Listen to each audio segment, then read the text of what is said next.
Just a sec. Oh, and we're live. I thought Kelsey was pranking me. I've been looking into this camera for about a minute. But anyways, we are live.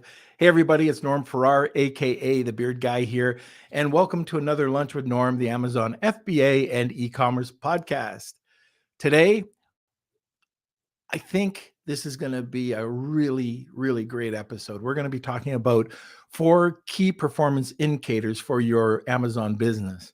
Now, some of the topics we're going to be hitting on are the 4 main KPIs when you're running your business, why most sellers don't actually know their profit.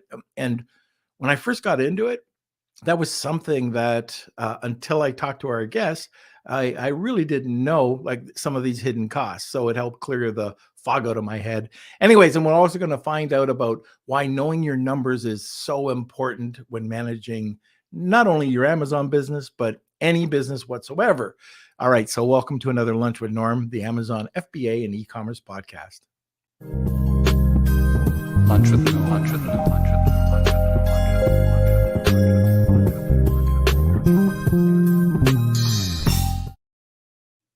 Okay, like I said, we're going to be talking about the 4 key performance indicators of running your Amazon business. We have 2 guests today. That's how powerful this is. 2 guests. We've got Philip Jensen, and he is the founder and CEO of ManageByStats. I've known Philip for years. We've traveled the world together. He's been part of our live events that we've had in the past. Anyways, Philip knows his stuff. He's also a founder and he's had multiple brands selling on Amazon and Shopify, as well as wholesaling to distributors. Our second guest, my cigar man, Danan Coleman, I've met him this year and we hit it off. Again, what we talk about, networking, breaking some bread.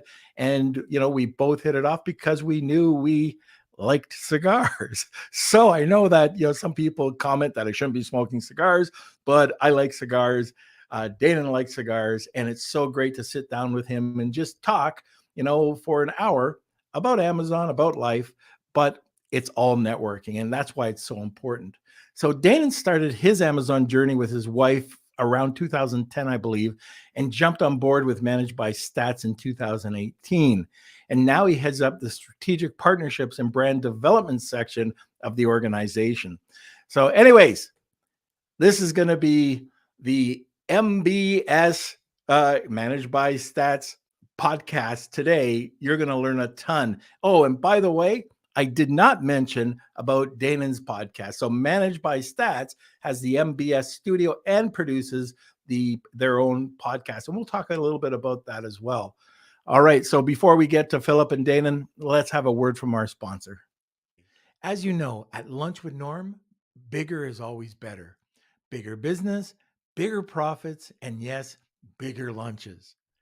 Z wants to make sure that your business and profits are bigger by taking you and your business international. They are a one-stop importer of record shop, including compliance and logistics services. They focus on all the elements involved in a smooth first-time custom clearance so that you can focus on what you're good at, selling. Click on the screen now or follow the link in the description box below and get 50% off your first shipment today. Okay, we're back. Where is Boy Wonder? Here I am. Hello. Welcome everyone to the show. How are you, Norm? I'm doing pretty good. I guess we're going to have you back here on Friday, right? That's right. That's You'll if my be little brother sitting picks me directly up in above time. me. Yes, yeah. So that will be, possibly Monday. I would say Monday too, probably Friday and Monday. But that's something to look forward to. So we'll see. Welcome to our show, Claudia, the Hey, Beard Sisters and Kelsey, Brothers. can you go Yes. outside and tell that truck stop backing up? I thought I had my little speaker thing on, but All right. anyways, So welcome go Cool for it. Hand, welcome Nathan. We've got a Facebook user and Brad, so it's good to see everyone. Make sure you smash those buttons before we get started, and I think that's it. All right. So here's a little tip, by the way, and this isn't a dig, Kels, but there is an app out there And also iPhone has this on their phones right now too, but there's an app called Crisp. Download it. I'm You can have a dog or a baby or Kelsey screaming in the background, and it'll only recognize your voice. So it's a really cool app, and Kelsey should get it. That's interesting because I'm actually using Crisp right now and it's Well, not you don't have it working. turned So, on. Boom. well, Mic drop. Anyway, okay. So, hey guys, thanks for all joining in. This is going to be a good one. We're going to be covering a ton of stuff about understanding your profits. So, if you do know other people, tag them and get them in here. We will also be having a giveaway. So, any comments, any questions, throw them in the comment section. And now, sit back, relax, grab a cup of coffee, and welcome, guys. Hey, Norm. Hello. Hey, how are you? Good. Good to see you, Norm. You too. You too. I mean, the last time I think we saw the three of us was on the online sellers cruise. That's right. Yeah. Yes. Where it was Yeah. A hard to couple light a months cigar. ago. Yeah. Yeah, I had a great time. And, we talk about networking on the podcast quite a bit. But, first of all, like Dana, we've run into each other at Festivus. I mean, Yeah. all over the place. But Yeah. Philip, you and I go back. I mean, I Oh, didn't even have my beard back then, but we've traveled all over. Yeah. This is like back in 2015, Something like that. Yeah. something like that, in an ASM event or something. Yeah. I don't even know if ManageByStats was even out at that time. Yeah, I don't think it was. I think we started it. I think I met you in 2014 at one of the events in Las Vegas. That's right. And or maybe it was the Grand Caymans or Aruba or something like that. But Oh yeah. one of those trips for sure. And then things just took off, and then we needed tools and they didn't exist. So then that's how MBS came about. And again, that's why I really love doing events and traveling and actually looking across the way at somebody and breaking bread and getting to know them. So I've gotten to know. So Danan, we still got a lot of catching up and learning about each other. But with Philip, like, Yeah. I know Pam. We're good friends. I mean, it's just such a great way to build not only your business relationships, but building a social sort of it's your social group. At the end of the day, we all know each other. And the Amazon community, if you're new to Amazon and you're listening to this podcast, and I know it sounds like I'm going down a different rabbit hole, but if you're new to Amazon and you're wondering what the community's like, are they standoffish? Are they prima donnas? Do the guys that are doing the 9 figures or 8 figures or 6 figures or 5 figures, are they standoffish? And I have to say, this is the best group out there. You could be sitting beside, whoever. There's so many people out there, but let's say that somebody's either has a popular podcast, like Danny McMillan, let's say, or you could have a Howard Ty or Tim, yourselves, and people come up and they ask advice or sit down. It's great. All of a sudden, you got a new friend. So it's such a cool way of getting to know people. So I just want to stress that. Yeah, I love it. I mean, I think entrepreneurs in general. I mean, that I wasn't before I got into Amazon. I had not really had a lot of exposure to entrepreneurs, and suddenly you're there with 3,000 of them. You realize these are my people. Yeah. Yeah, I've made lifelong friends in the Amazon community, and I just want to back you up on that. When it comes to, you see a lot of people that are new come into the community, and they're very nervous at sometimes.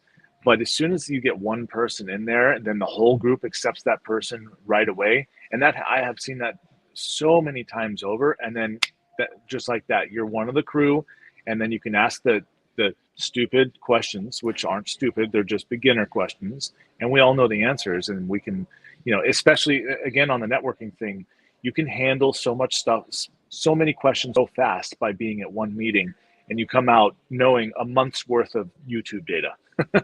Right. No, it's great. And I'm glad we did touch on that. So the topic today is very interesting, and anybody who's listening who wants to start to get to understand numbers, the real profit, the metrics behind it, tag somebody because you're doing them a favor. We've got two experts in the field here today, and we're going to dive deep into it. So, and we also have a great giveaway. I know if I think of the go-to application, we're not plugging the application, but I just know the application. I've used the application. ManageByStats came out.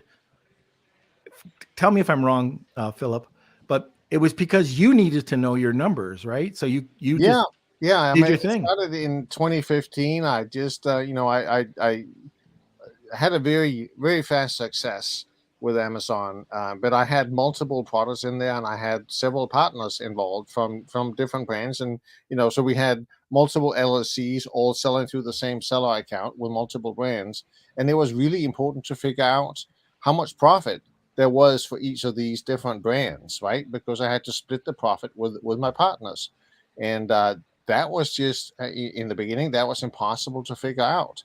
Well, not impossible, but it was time consuming. We had to download the settlement reports from Amazon, and then we had to figure out, okay, how much of this fits inside of each brand. And we just spent hours and hours in Excel every 2 weeks when we got a payout from Amazon.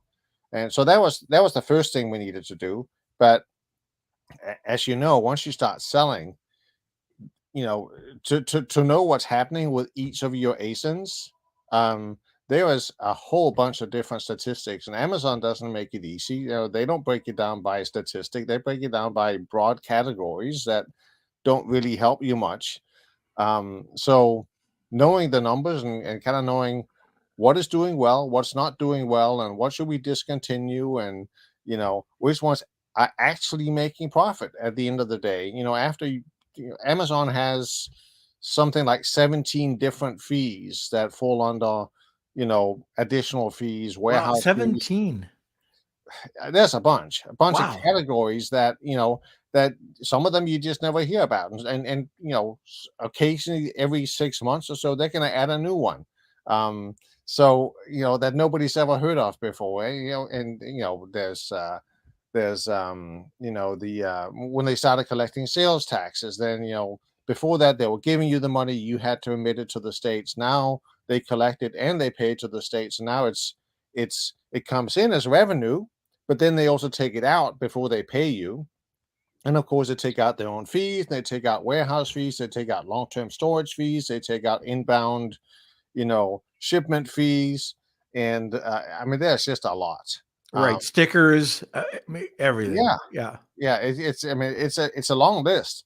But the funny thing is, even without that, just knowing what you spend on advertising, what your cost of goods is, and what does Amazon keep for their fees, just knowing that is something that a lot of people just don't see, because what you see from Amazon is a revenue number, and that revenue number is not even a real revenue number. It's what you would have collected if you weren't giving any discounts. So I mean, you to understand these numbers really and really figure out, are you actually making money with this? Is this worthwhile doing? You kind of have to take all this into account, and that's kind of what we started with. And then from there it evolved into, let's do some things that we can automate, getting reviews, sending out emails, and you know keeping track of advertising and all of that. But yeah, in the beginning it was just profitability, really. Danan, do you have anything to add to that? Well, I mean, no, not really. Other than the fact that I've always used ManageByStats. So when it was able to be determined, I was able to just look into ManageByStats. Honestly, I rarely log into Seller Central, and I just use my ManageByStats account to see what it is that I've got going on. And Isabella's giving a peace sign to us right now. Sorry, I'm in a hotel right now, and so And she didn't come over and say hi. No, she might come over and say hi on the way back, but yeah. No, I've never had the problem of splitting up profit and stuff like that. And so when it came to the fees, by the time I needed to know all that stuff, I was already using ManageByStats. When Philip, I beta tested it. So, I've actually been a part of the ManageByStats ecosphere since the very beginning. So I've never really had the problem, to be honest. But, and again, this isn't a ManageByStats sales pitch, but it's knowing your numbers sales pitch. And, yes. And one of the things that you can do by understanding those little, like that 20 cents or 30 cents sticker or the packaging, because within that spreadsheet or within the app, you're actually allowed to put in your cost of goods. So you trap that, or your freight costs. And at the end of the day, when you look at it and you see that you're making 1%, you can make a simple judgment. There's different things that you can do. You can increase your costs. You can go back to your suppliers. Like, profit is really, for me, I find a lot of it in the sourcing. Can I go back? Can I renegotiate with the suppliers? But until I make the profit that I have to make, it doesn't make sense to go forward with losing products, and you can cut them. I think that's one of the most important things, knowing what your actual net profit is. And then are you able to go back, take a look, and sorry guys, I just going to go a little bit of a tangent here. So if you're noticing, that's okay. Your son warned us about it. Okay. But if you notice that, let's say you have a $20 product and you're making 10 cents on it, you're not making anything, but you're trying just to sell. There's really 3 tiers when you look at those page results. You might have something that's going from $15 to $21. That's yours, the product cannibalization. That's where people really don't understand what they're doing. Then you've got your mid tier that might be $25 to $40. And then you've got your higher perceived value tier at, maybe $45 to $60.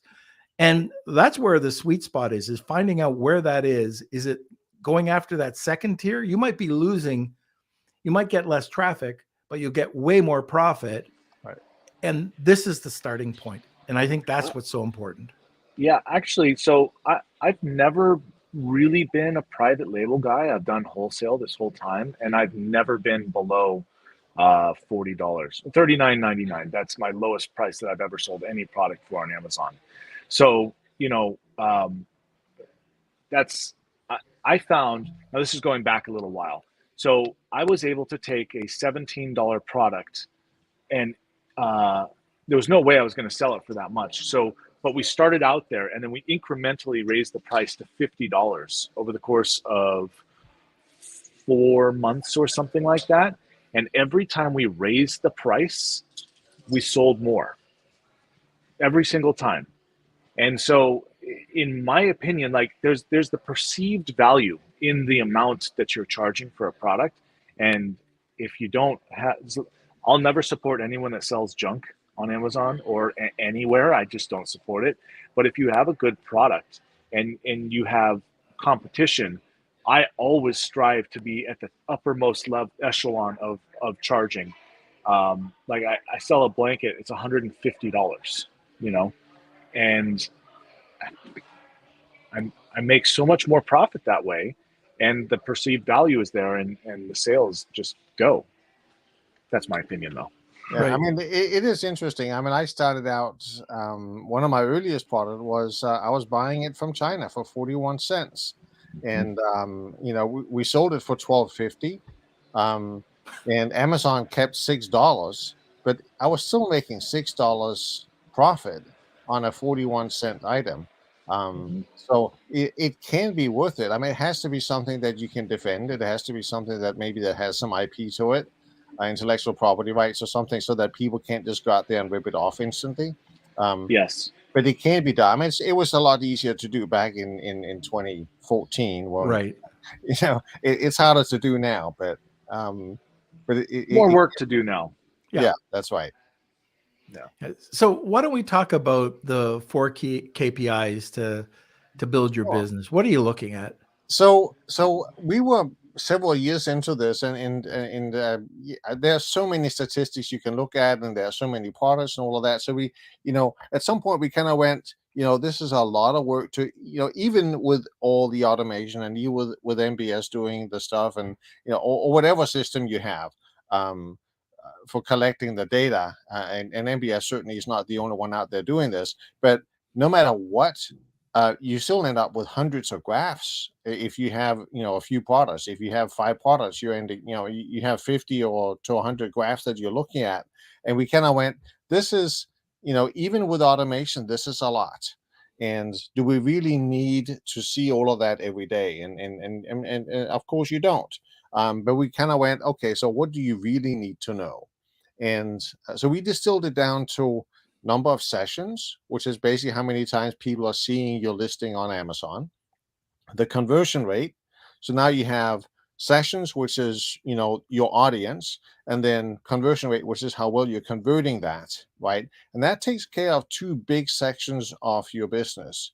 Everything to do with marketing and listings and optimization and images and all of that, that ties into sessions and conversion rate, right? And then what you're not seeing with those 2 is all of this profitable, right? So the third KPI, sessions, conversion rate, now you have profitability or profits. And if those 3 are all going well, they're all uptrending, everything is fine. You don't have to worry about anything, right? If one of them is dipping, it's a fair bet that the other 2 will pretty soon follow suit, go down as well, because they all tie together, right? But if sessions has a problem, now you're looking at your listing, you're looking at your keywords, you're looking at your images, looking at your SEO in general, right? So the stuff that'll bring people there. If your conversion rate is hurting, now you again, you would be looking properly at images, but you're also going to look at your price points. You're looking at, what additional images do you have in there? What is the copy on the listing? Stuff like that. And then Did Amazon change something? Yeah, exactly. And then on profits, if profits are going down, but the other 2 are doing fine, now okay, you look at cost of goods, inbound shipping, Amazon fees, and again, price, right? So some of them overlap, but if you just look at those 3, you can hone in on the areas that you need to check out and find out what's really going on here. And this applies to whether something is suddenly going steeply up or it's beginning to go down. Either way, you want to either reinforce the stuff that's doing well, or you want to handle the stuff that's beginning to tank. And then because this is Amazon, and Amazon is really driven by reviews, and reviews can make a huge difference very rapidly, the 4th KPI that we use is the average review rating. And we kind of found that if you just keep an eye on those 4, it'll tell you what you need to dive into, or whether you need to dive into anything at all. Okay, just 1 sec. Because I did not want to cough in your ear. So, yeah, it sounds simple, doesn't it? I'll just make sure that these 4 things are in check. But I think you have to understand each one of those metrics as well, right? Because I've had conversations. I've recently had a conversation with an Amazon seller, new seller, and they were saying they didn't understand why they weren't selling more, that they had really great sessions. Okay. They, the price, everything about their listing looked great, but they didn't have any impressions. Like there was no traffic. They might have converted fairly well. And hey, I got 50% conversion, but if only 100 people saw your product, right? You got to adjust that. And that was sort of a wake up call. And I think some new sellers have to make sure that they are driving traffic somehow. Yep. No, that and the reverse is true. Sometimes some people have tens of thousands of sessions, and people are seeing their thing, but they're just not buying it. And now you have, if you have a 3% conversion rate, you're only converting 3% of these. Now, if you could increase that to 6%, now you're getting double the volume, double the profits, double everything from that same amount of traffic, right? And I mean, and it's not unrealistic with good listings and a good product to have a 30 to 40% conversion rate. And it all starts there too. Like I think that a lot of people, especially new sellers, don't realize that everything that you do in the future, your listing and how well it's designed and put together, and the keywords are in there, and the pictures and the videos nowadays, and all that stuff, that is your base structure. And everything depends upon that being very good to have the best possible result of converting into a sale. And that goes for your advertising too. Amazon is totally happy to charge you more money for less qualified traffic if you've got a bad listing. Google does the same thing. But if you've got a really, really good listing, right, that's well optimized for the campaign that you're doing and the keywords that you're promoting on, you will spend less money on making more sales than you would otherwise. Okay, it's just a comment caught my eye. So we have a listener from Calgary, Alberta. Okay, and Calgary is famous for the Calgary Stampede. They like their cowboys, right? So Claudia said, and now that I'm seeing this, you actually do look like Rip from Yellowstone if you had a cowboy hat and some sunglasses. I smile more than him. Thank you very much, Claudia. So anyways, Claudia, I think you're bang on with that. But she has to be from Calgary, right? For that? Oh, that's funny. That's right. I'm going to go audition then. Oh. Now, some people, and I got two thoughts here. So increasing those conversion rates, I really like Amazon posts. I like Amazon posts for one reason, and that is increasing your conversion rates. If you've got a captivated audience that's spent 4 or 5 clicks, any e-commerce person will know every click you drop about 50% or more of your traffic.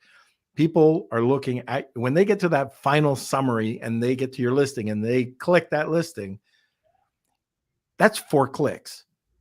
They're probably going to click your product. They're interested in your product. And we've seen, even if it's somebody that's doing this once a day or once every other day, we like doing around 3 times a day if we can, but putting it out there. And you'll see Sumner Hobart put out a really great case study where he put out posts for, I think it was about a month.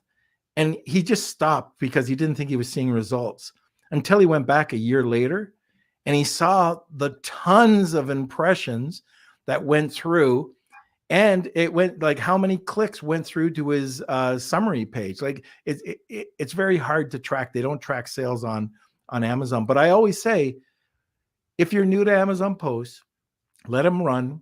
Take a look at what your conversion rate is right now. And it's not magic, but your conversion rate will go up just by doing something like that. Yeah, and it's funny because there's, and this is something that we have to explain over and over to people. But if you can make a 10% increase on your conversion rate, or I mean, you make it 10% better, right? That's not the only benefit you get. I mean, there's a benefit there, but and there's a ranking benefit as well. But also, what happens is Amazon is now going to charge you less for the sponsored ads. So not only you're converting better, you're also now paying less for that traffic that you're driving there, right? Because Amazon's going to either make money on the ads, or they're going to make money on their 15%, commission for actually getting the sale. And the more sales you have, the less they're going to charge you for the ads. Right. And also, I guess I'm going to go on the other side. This is the second thought I had. I was dealing with somebody, and they had a very large mailing list, 180,000 people on their mailing list. Wow. Okay. It was big and it was supposedly clean. They went out, they blasted all their customers from their website. They wanted to bring them over to Amazon for these sales. Well, because the people were already established on their website, they did go over, but they didn't buy through Amazon. And it was cheaper. They had a better deal going on. I don't know if it was a Mother's Day or Valentine's Day, but it was a promotion where if they bought off their website, they would get a second add-on. Well, guess what happened? They drove 180,000 people over to Amazon Who didn't convert? who never converted. It killed them. Yeah. Oh, it did? Okay. That I'm a little surprised to hear that, because I know like now Amazon is rewarding you for This is Amazon back traffic. in the day. But and I still don't know if you've drove 100, let's say you drove 50,000 people over from external. Yeah. I mean, it means nothing unless they buy, right? That's true. Yes. Yeah. That probably wouldn't hurt them more than I mean, I don't know that it means nothing. I mean, we do this, and we've heard this from several other people as well who've experimented with this. You know, Amazon likes to see traffic from external, multiple different sources, right? So if you're doing a little bit of Facebook traffic, a little bit of Google traffic, a little bit of something else over there, I'm talking $5 a day from these sites. That makes a big difference to Amazon because they're seeing external traffic being driven to the listings. But increasing that to $50 a day doesn't, unless it converts, it doesn't really make a difference. So just having a little bit of traffic from external does make a difference. But if you overdo it, and I think I'm sending 180,000 people there in one mailing, that's definitely overdoing it. Yeah. There probably is very little external traffic benefit for that. Yeah, I would say though that you could probably make a very simple statement, and that is that if you're helping to drive traffic to Amazon, or you're helping Amazon make Amazon bigger in any way, in some form, there's got to be some sort of reward behind that, whether it's tangible or not. And if it doesn't exist today, like it didn't used to matter. In fact, you got negative impact from driving off Amazon traffic once upon a time. Norm and Philip, I'm sure you remember those days. It was like completely worthless, or near enough. But I really think that now they've kind of wised up to the fact that if they can take other sources where people are going to buy products and have them redirected to Amazon, there's going to be some sort of a reward system in place there. Yeah, you're battling, external traffic benefit versus, Yes, lowering the conversion rate. So you need to find a nice balance there. Yeah. I have a fan of both of you that's standing right beside me. Oh, who's this? Connie. Well, hello. Hi, Connie. Can't see you. Yeah. There we go. We see you though. Yeah. She's doing her cameo. So Good to see you. We're well, We're thank great. you. We're great. Yeah. She can't hear you. I've got the headsets on. But okay. anyways, I'll say hi. Yep, definitely. Everybody says hi. Bye, Connie. So the other question I have on this is, since profit, you would think, is so important, why do sellers don't make it a priority sometimes? I mean, from early days of going to masterminds, just bragging rights alone on revenue was kind of a big thing. I made $50,000 in my third month. It was impressive, and it was all of that. But then you go, well, okay, well, how much money did you make? Well, it was negative 1,000 because it was all ad driven, right? And Yeah. and so if you're spending money to drive ranking, that's going to give you future profits. Fine. If you're just doing $1 million in sales, but there's 1% or 2% profit in it, that's not the kind of business you want to be in. So that's where you need to then go after something else. But since Amazon they don't know what the profits are because they don't know your cost of goods, right? Thank so goodness. They can't tell you, and they can't really advise you on it at all. So it gets zero attention from Amazon, and unless you have something that actually figures out what your profits are, most sellers, they can't even brag about their profits because they don't really know. I know. That was the wildest thing to me when we did that survey a while back. I could not believe how many people didn't know what their actual profit was. Sorry, I just Yeah, I'm no. still astounded by that. And it is even to this day, it doesn't sound. I mean, it should be in the forefront, not in the background. When you're putting I this all agree. together. Yes. So, anyways, one of the things I don't want to forget about is that we do have a really great giveaway. But before we talk about that, do you know your numbers? Did you have an aha moment where you just realized that you made a mistake or you didn't understand the numbers? If you had one of those stories, I'd love to hear about it. Just, throw it in the comments section.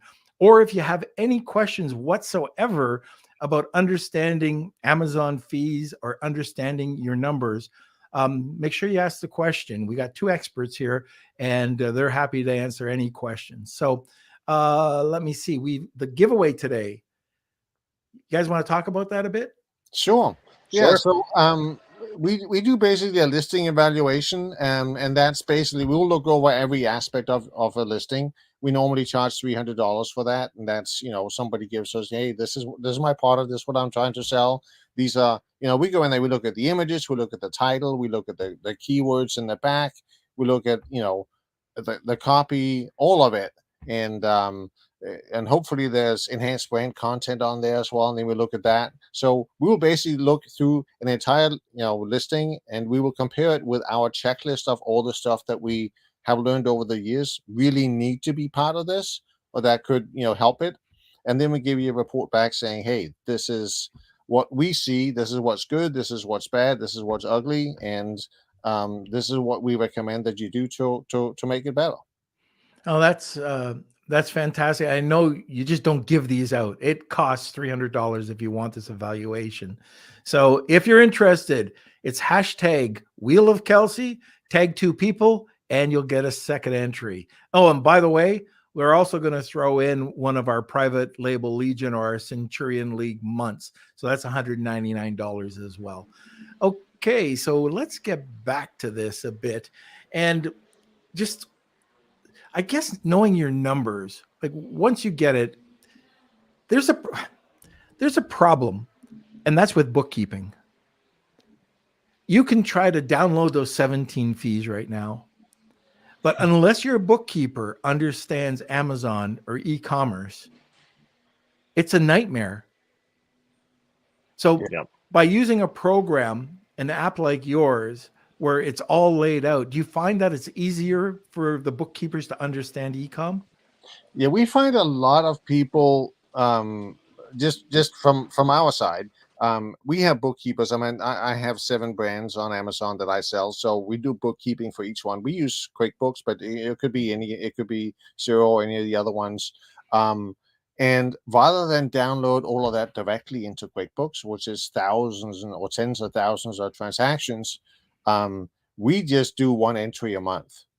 So every month we just look in MBS and we go, okay, this is how much revenue, this is how much fees, because it's all broken down. There's Amazon's fees, there's Amazon's inbound, there's the sales taxes, there's, and then there's all the, the account fees that don't really get tied to any particular product, but are just part of your seller account.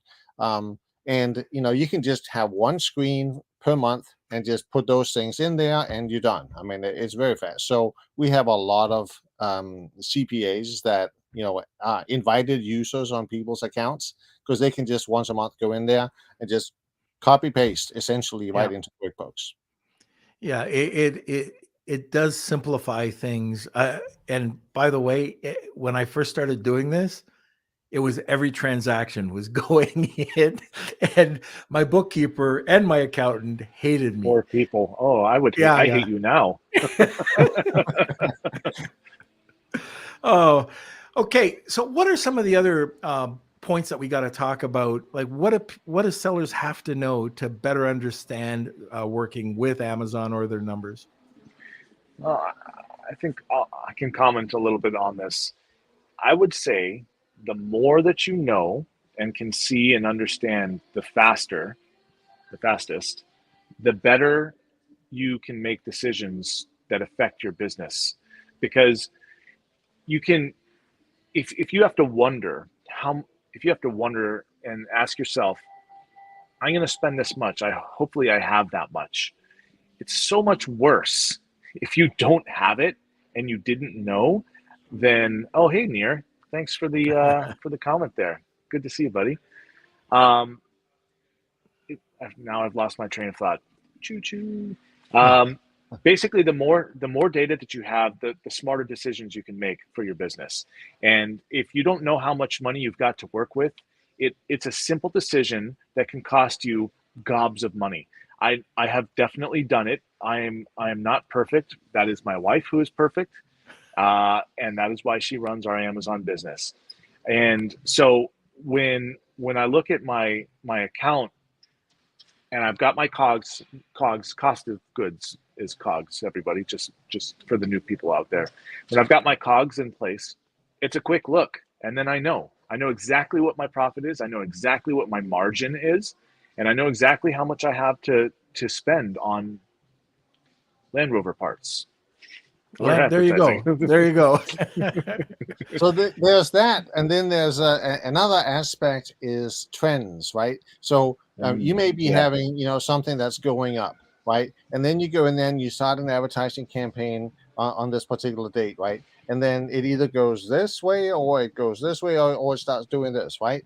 So keeping a log of your changes, the things that when do you start a campaign? When do you go in there? When did you change the keywords in the back end? And and then being able to look at the statistics graphs for various different things. So you find sessions suddenly are starting to level off when they were going up, or they start going down. If you look at that date and you go back and you look in your change log and you see, okay, this is what changed on that particular date. Now you can very easily go back and reverse a mistake, right? Mm-hmm.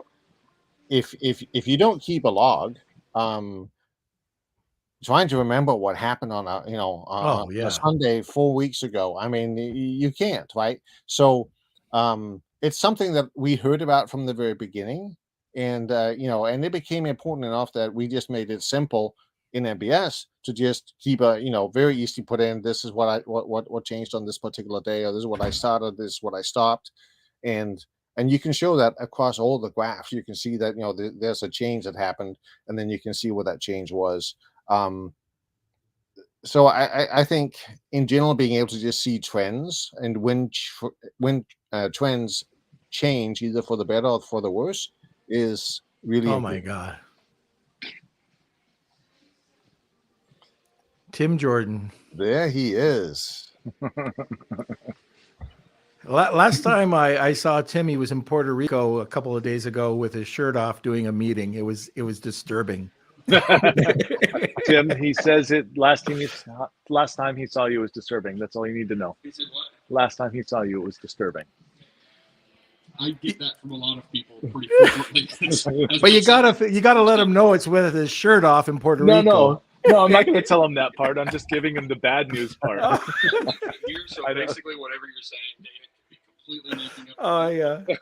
So it's not going to be as effective, Danan.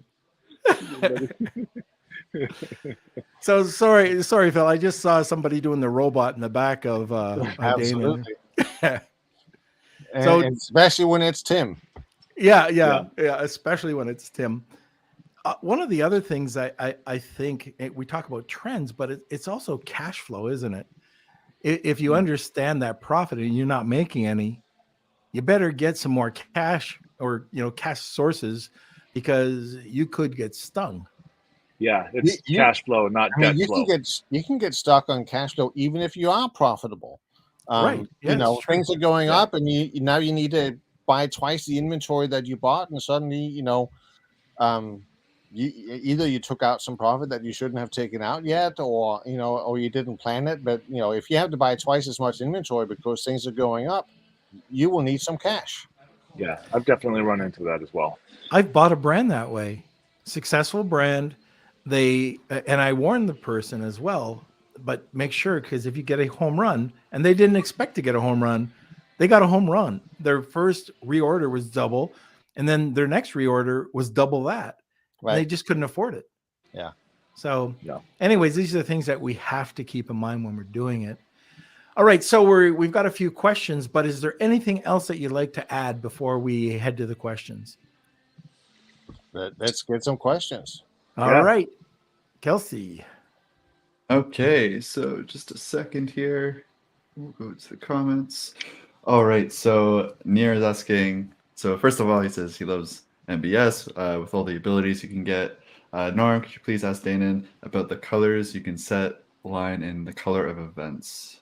Oh, I think he's referring to the yes. Okay, Norm, I'm sorry, I forgot to bring this up the other day. So if I remember correctly, he's referring to our change log. So Philip was just talking about that, where you can mark a change. You can do this in ManageByStats, where you put a change in there. It puts a line on the graph for the date that you put that change in, and when you scroll over that on your mouse, it brings up your notes. So you do your own notes, and you know exactly what you change, and the statistics after that. Yeah, we're the only people that do that I know of. So that's how you get the date consequent change of how your change affected your statistics after that point. And then you can either bolster that or go and fix it if you mess something up. And Nir wanted to have color coding. Okay, good. Thanks, Nir. So yeah, he wanted color coding on that because you can classify certain changes as a color. It would be an internal thing. I thought that was a really good idea. It's a great idea, and it will be easy to do. So yeah, we can definitely do that. There you go, Nir. Done. Perfect. There you go. You heard it here first. Yes. All right. Our second question is from Claudia over in Calgary. At what point in your business should you start your second product? Well, there's different thoughts of schools of thoughts on that. When I started, I got my second product within about 3 weeks. So I kind of took the approach that I didn't really care whether my first product was successful or not. I just wanted to learn the system and learn all about how to actually do this business. So I picked up products that, I was going to source it in China. But even before I had data back from China, I found the same product in Texas. Somebody was selling it in Texas. And obviously buying it from Texas, they had already added their markup on it. I wasn't going to make any money with it. But I ordered it, I packaged it, I sent it in. And, so within 4 weeks of being introduced to Amazon, I actually had a product live on Amazon, right? And it was kind of a break-even thing for me, but I learned so much just in the process of building the listings and shipping it in, and UPC codes and FNSKU codes, and I mean all of that stuff. I learned on this first product, and it ended up making money, but not very much. But then I had enough. I had enough knowledge and experience now that when I looked at the second product, I could pick something that actually made sense because I'd been kind of through the entire thing first. But in general, you don't want to get started with another product until you have the capacity to actually do it right, is what I would say. Because if you overwhelm yourself with too many products, then you don't do any of it right, and then none of them will do well. So I like to focus on one until it's doing well. And if it never does well, then, cancel it and get onto something else. But if it does well, get it up and running, make sure that you can keep it going well. And then now you have spare time, you start the second product. Danan, anything to add to that? No, I actually fully support. I fully agree with him on that. I would just say, if you've got the money and you've got the time, I feel like I'm starting a song here. Is there a song where that's the words of the song? Anyhow. I don't know. I think Hank Williams' song comes to mind right now, but I don't know. Well, it's all right. I don't know either, but it could be a song. If you've got the time and the money, then go ahead and launch your next product. But yeah, also having the knowledge and the experience behind it is ultra important, because your second product launch will be significantly faster than your first, but you have to be able to do it right, and that's the main thing. I'll be the first and only to admit that I have a tendency to not do things right. If my wife left it to me, it would all be done wrong, and that's happened before, and she's had to go and fix what I've done. So having the time, the care, and putting the real effort into getting it done right the first time is of paramount importance. And, it doesn't matter if it's a first, second, third, fourth product. Amazon's going to be constantly changing. And you're always going to pay what I call your Amazon tax. You're going to be constantly learning. And you're just honing in your skills. And by the way, it is a Hank Williams song. If you've got the time, if you've got the money, honey, I've got the time. There it is. That's what it is. I knew there was a song. Yes. Yeah. Now I'm aging myself, Hank Williams Sr. But I won't sing it. How's that? I want to hear you sing it. Yeah, right. Okay, Kels. Okay, our next question is from Rad. What is the realistic percentage between your product cost and pricing on Amazon? Okay, well, that again, that depends on the price range that you're in, right? Obviously, if you're selling something for $10, Amazon's minimum fees are going to be about $4.50, right? So now Amazon's keeping 45 to 50% of right off the top. Right off the top, right? So now you would have to be buying it for less than $1 probably for this to really work out, right? And that that doesn't even take into account if you're going to do any ad spend towards it. Right, exactly. But if you're buying something from China for $10 and you're selling it for 50 or 60, now Amazon's fees are much less. On a $60 product, Amazon's keeping they're keeping 9 plus probably $3.50, so $12 or $13. So that still leaves 37, and you're buying it for 10. So now you have a 27% profit in here on 60. So now you have almost 50% of profit. So you kind of have to look at it, and it'll vary a lot with what price range you're selling in. My rule of thumb is when I sell something on Amazon, I have to sell it for at least 4 times more than I pay for it. Yeah. And much better if you can get up into 5 or 6 times. Yeah, very good. I made that mistake, by the way. I went to ASM, the Amazing Selling Machine conference. I don't know if it was 2000. I think it was 2014, and 2,500 people packed in the room. I went out and I got my first product, and it was $10. It was like $9.99, $4.65. I had no idea. So I jumped into it. That was my Amazon tax. $4.65. I got nailed. I still was making a profit, but it sucked. I had to sell like 3,000 of these units a month to even try to make any form of profit. But I bundled it. Not a 1-pack. Oh, you yes. get a 3-pack. Nobody was doing that then. Yeah. Right. So now you had to buy it in 3s. Yeah, and then it works because now you enter a different price range, and now Right. Amazon's fees is much smaller percentage of your overall revenue. But that was my first falling into the fetal position because of Amazon. Yeah.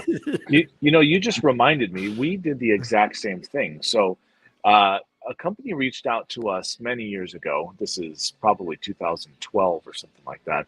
And they said, hey, listen, we can't sell this product on Amazon, but you can, and we'd like to do a profit share with you. So I said, okay, cool, no problem. And they wanted us to take back the market because all the Amazon sellers were violating the MAP policy, minimum advertised price, right? And so they wanted us to take it over. I'm like, how the hell are we going to do that? Like, this is a free market. Anyone can sell this. How are we going to do this? So what we did is we undercut by a little bit, which at that time, the lowest price was the biggest factor on the buy box, right? And so we took the buy box and then we incrementally raised and lowered the price.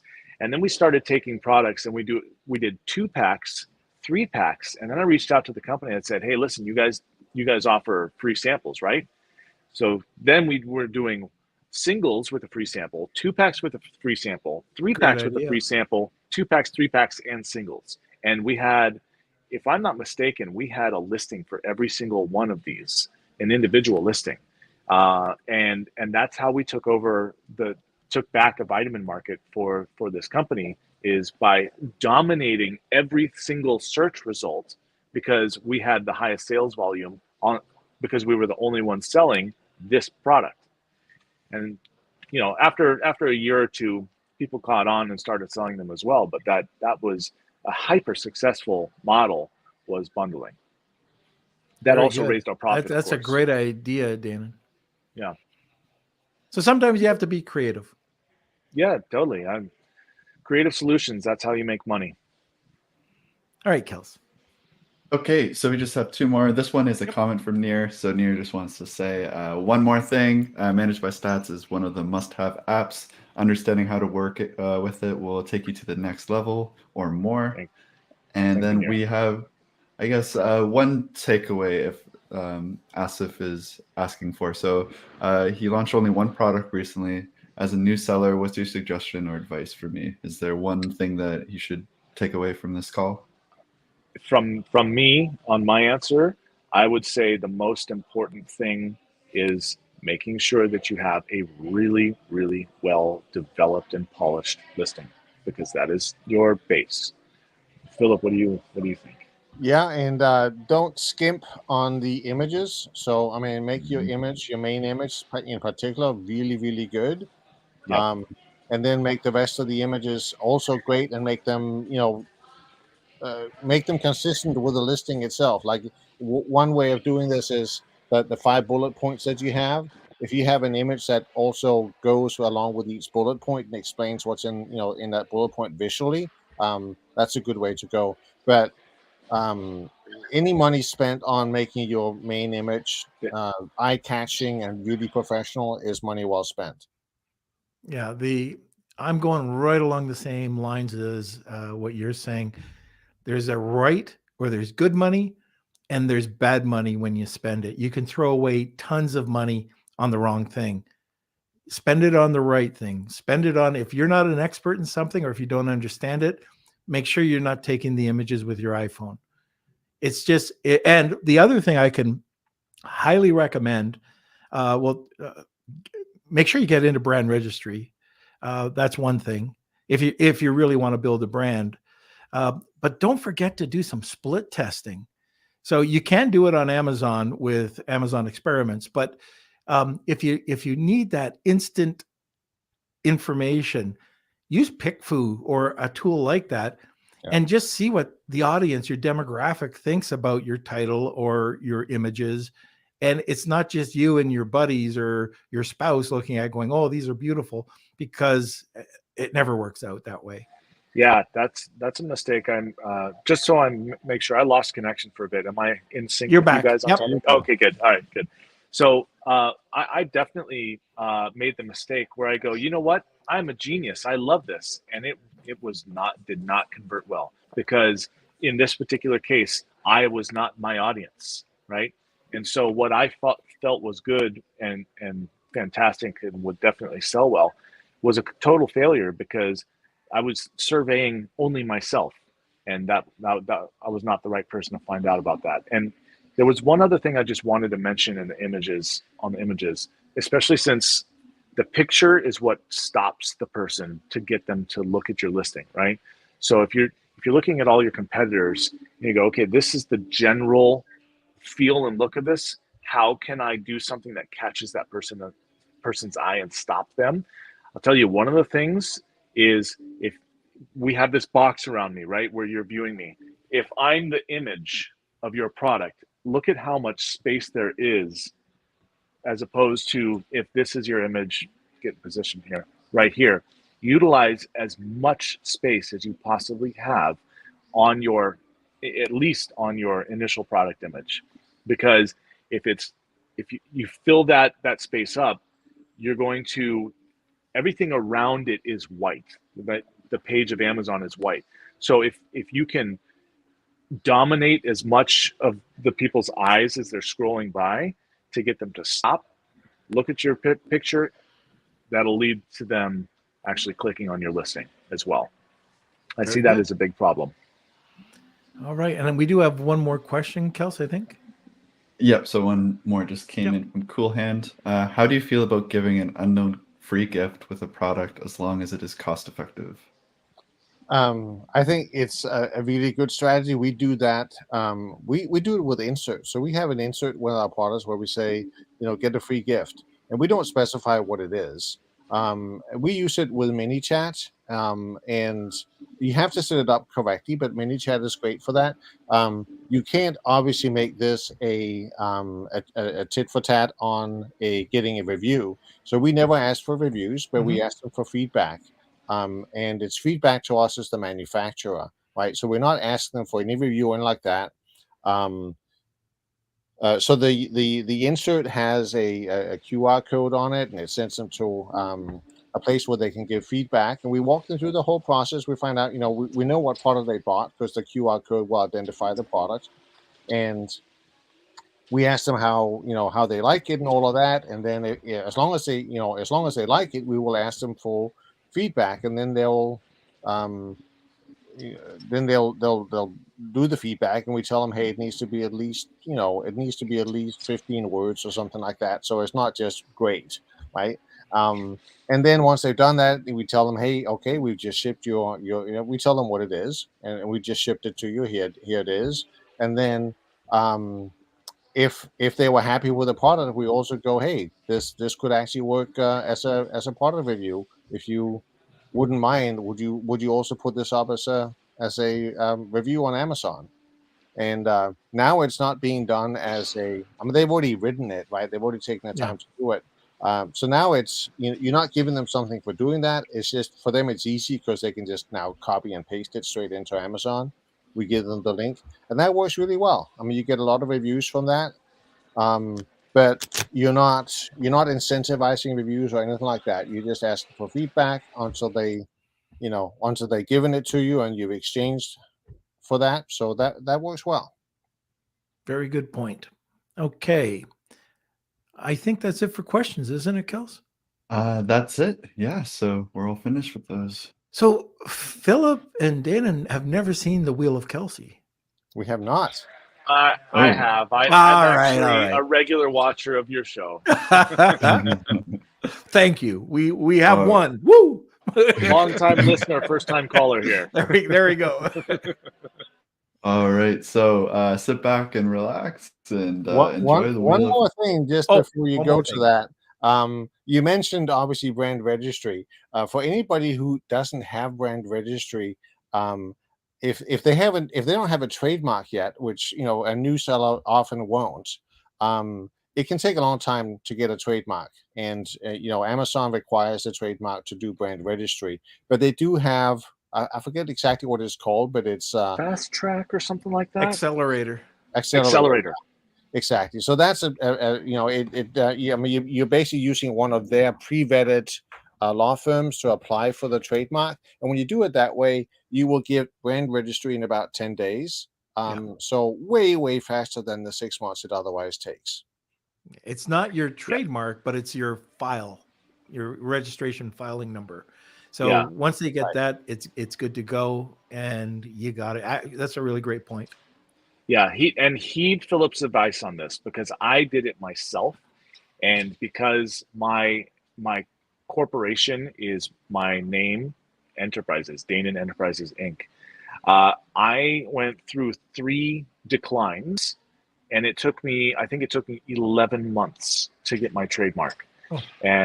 But I got it because I had been operating under Danan Enterprises Inc. for so long. I spent so much time reading the USPTO guidelines and looking up laws to find out what the lawyer was referring to when I got denied and stuff like that. Eventually I got it, but the amount of time that I spent was not worth what it cost to just have it done through the accelerator program. So don't even bother doing it yourself. Just go through the accelerator program. I mean, you're talking 10 days versus 11 months in my case. And it's actually longer than 6 months these days. When I was talking to an IP lawyer recently, because so many have come through, it's actually like, I think he said 8 to 9 months right now. That's just the timeline because of how many staff there are at USPTO. So can I add just a little bit more to, and we're going down so many different rabbit holes, but it's so important. Like you bring up the brand registry, the accelerator program.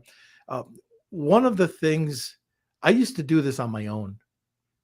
I'd register a trademark and I think, oh, okay, why do I have to pay X for a trademark specialist or an IP specialist? It's worth every penny when you end up having to defend a trademark. Every single penny. Yeah. Absolutely. So do it right. Don't go on the cheap. This is not the spot to do that. Being too generic, being not generic enough, putting it in the right class. I'm not a lawyer. And it could cost you your trademark if you don't do it the right way. So I just want to, as an old guy that's been through for 30 years, a few times. I'm just letting you know that it's probably better to pay a few extra bucks if you really want to grow this brand. Yeah. Chuck had just commented that my Amazon guy is a good place to do that. And yeah, you're absolutely right. And so is Rich Goldstein. Rich Goldstein he's an IP, intellectual property, and trademark lawyer that serves the Amazon community. So those are the two people I know. So Stephen Pope's a great guy, and so is Rich. Yep. Yale Kabili is also another one that's really great. We love Rich. We love Yale. Yeah. I've never used Stephen, but I know anything that he does is really great stuff. Mm-hmm. Okay, now sit back, relax. All right. Before we do that, we just have a word from a sponsor, and then it's the Wheel of Kelsey. A big thank you to our sponsor, Startup Club, the largest club on Clubhouse with over 790,000 members and growing. They're one of the world's largest communities supporting the startup ecosystem, from founders to those wishing to work for a startup and everything in between. You can find them at www.startup.club for blogs, recordings, and a calendar of upcoming shows, and on the Clubhouse app. Just search Startup Club for daily shows 24/7. You can also now listen to their show, the Serial Entrepreneur Club podcast, on Apple and Spotify too. Stop by to connect, learn, and grow together. So a little bit on that Startup Club, just to let you know, since I recorded that call out, it's hit over 1 million members. Wow. Yeah. So, and that's something I got to talk to you both about. If you want to come on our Thursday show at 1:00, you're more than happy to have you on, like part of the room, to talk about this exact topic. So, okay. Anyways, sounds great. Now let's get to it. Cool. All right, just a second. Anytime you want to press that button, anytime, just do it. You can just reach out, press that button. It's time for the Wheel of Kelsey.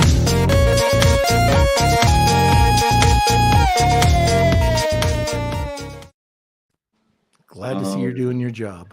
All right, we had some late entries, so I was trying to add them in first, but here we go. I forgot to enter. All right, so if you are the winner, please email me kate@lunchwithnorm.com and I'll connect you with your prize. And thank you everyone for entering. And here we go. Let's see who the winner is. Come on, me. Who is it? Tony. Tony gets it again. All right. Fellow Canadian. All right, congratulations, Tony. You know the drill. Tony's a frequent winner. I think he's giving you $20 every time you roll that. Yeah, $20 goes a long way. Yeah, it's gone a long way. And 3 gallons of gas. Canadian dollars too. Oh, not quite as much as US dollars. We'll take 20 US anytime. But anyways, that's it. Guys, how do we get a hold of, if people want to get more information about ManageByStats, the app, or what you're doing, how do they get a hold of you?